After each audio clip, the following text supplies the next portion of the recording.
आई, तुमचं गंधन किती छान आहे. एक दिवस देणार का मला घालायला?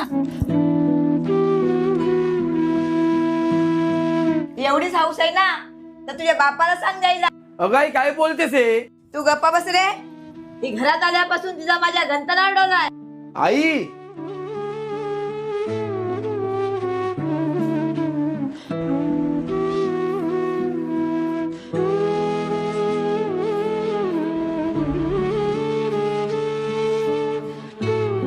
अहो, कधीपासून विचारते मी, आपण कुठे चाललो?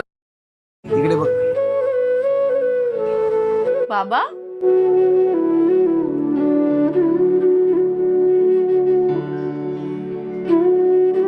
सुनबाईसाठी छान असं गंतन दाखवा.